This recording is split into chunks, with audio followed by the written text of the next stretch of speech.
Welcome to medical webbing. तो इस video में मैं आपको बताऊंगा कि आपने पीएमडीसी एमडी कैट के लिए अप्लाई कैसे करना है। सबसे पहले आपने सर्च कर लेना है mdcat.pmdc.pk। जब आप ये सर्च करोगे तो आपको सीधा यहाँ पर डायरेक्ट कर देंगे, ठीक है। फिर आपने रजिस्टर पर क्लिक करना है, तो आपके पास कुछ इस तरह का टैब ओपन हो जाएगा।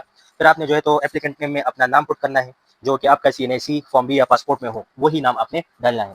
फिर आपने अपना father name as per CNIC form B और पासपोर्ट जो भी हो वो डाल देना है। फॉर एग्जाम्पल मैं यहाँ पर ABCXYZ लिख रहा हूँ, ठीक है। उसके बाद आइडेंटिफिकेशन टाइप आती है, तो अगर आपके पास CNIC है तो उस पर अप्लाई करें, अगर CNIC नहीं है तो फिर फॉर्म बी जो एनआईएल कार्ड पाकिस्तानी पासपोर्ट जो हो आपके पास उसी के बेस पर अप्लाई करें। फॉर एग्जाम्पल मैं यहाँ पर CNIC के बेस पर अप्लाई करना चाहता हूँ। अब मैं यहाँ पर सिंपली जो है तो CNIC डालूंगा। फॉर एग्जाम्पल ये मैंने एक रैंडम जो है तो नंबर सेलेक्ट कर लिया, यहाँ पर मैंने CNIC डाल दी है। रिमेंबर आपने डैशेस नहीं डालने, ठीक है। फिर आपकी CNIC पर एक इशुएंस डेट भी होता है, तो वही इशुएंस डेट आपने यहाँ पर जो है तो पुट कर देना है। फॉर एग्जाम्पल मैंने एक रैंडम डेट सेलेक्ट कर दी, यहाँ पर डाल दी। फिर सेल नंबर आता है, तो जो आपका सेल नंबर है आपने वही जो है तो यहाँ पर पुट करना है। फॉर एग्जाम्पल मैंने ये नंबर सेलेक्ट कर दिया। फिर उसके बाद जेंडर, तो अगर मेल हो तो मेल, फीमेल हो तो female. Date of birth, as per CNIC form B और पासपोर्ट आपने वही जो है तो डालना है, ठीक है। अच्छा, उसके बाद ईमेल एड्रेस, तो ईमेल एड्रेस आपने वही डालना है जो आपका हो, अपना ईमेल एड्रेस डालना है क्योंकि यही आपके यूजर नेम के तौर पर यूज होगा। फिर आता है पासवर्ड, तो यहाँ पर मैं पासवर्ड पुट करने लगा हूँ।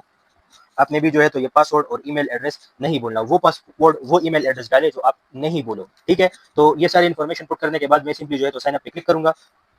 अच्छा, यहाँ पर पासवर्ड जो है तो मेरा गलत है, तो मैं साइन अप पर क्लिक करूंगा तो साइन अप हो जाएगा, ठीक। अकाउंट मेरा बन गया है, मैंने लॉग इन पर क्लिक कर देना है। तो लॉगिन में जैसे ही मैंने डिटेल्स डाल दी तो ये टैब मेरे पास ओपन हो गया है। ये जो इन्फॉर्मेशन मैंने रजिस्ट्रेशन करते वक्त डाली थी तो अब वो मैं एडिट फिलहाल नहीं कर सकता। बात आती है सिटी ऑफ रेजिडेंस की, तो आपने वही यहाँ पर सिटी डाली है जहाँ आप रह रहे हो। फॉर एग्जाम्पल अगर मैं सवाबी का रहने वाला हूँ तो मैं यहाँ पर जो है तो सवाबी पुट करूंगा, ठीक। सेलेक्ट डोमिसाइल प्रोविंस, जो आपका डोमिसाइल है आपने वही डालना है। फिर डोमिसाइल डिस्ट्रिक्ट जो है ना, तो ये आपके डोमिसाइल पर मेंशन होता है पहले से, तो आपने वही यहाँ पर डालना है। उसके बाद जो है तो प्रेफर्ड यूनिवर्सिटी, तो KPK वाले जो है तो खैबर मेडिकल यूनिवर्सिटी ही सेलेक्ट करेंगे। अगर कोई इंटरनेशनल स्टूडेंट है तो वो फिर इंटरनेशनल वेन्यू सेलेक्ट करेगा, ठीक है। प्रेफर्ड सिटी हमेशा आपने वो सेलेक्ट करनी है जो आपके नजदीक हो। For example if I am from Swabi, तो मेरे नजदीक जो है तो वो मर्दान है, इसलिए मैं मर्दान को ही सेलेक्ट करूंगा।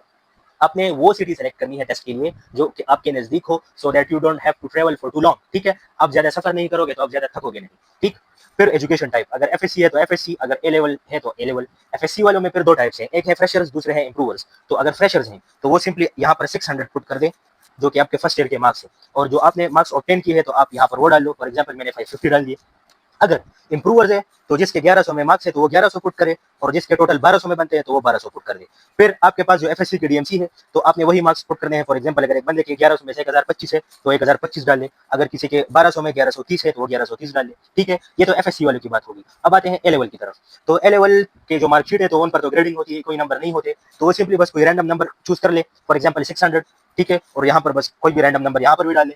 ये कोई भी इम्पैक्ट नहीं करेगा आपके रजिस्ट्रेशन को या फिर आपके एडमिशन को, ये जस्ट एक फॉर्मेलिटी है। तो आपने यहाँ पर रैंडम नंबर डाल लेने हैं और पुट कर देने हैं, ठीक है। अब बात आ जाती है आपकी पिक्चर, मार्कशीट, CNIC और डोमिसाइल को अपलोड करने की। तो इन्होंने यहाँ पर JPG फॉर्मेट मांगा है।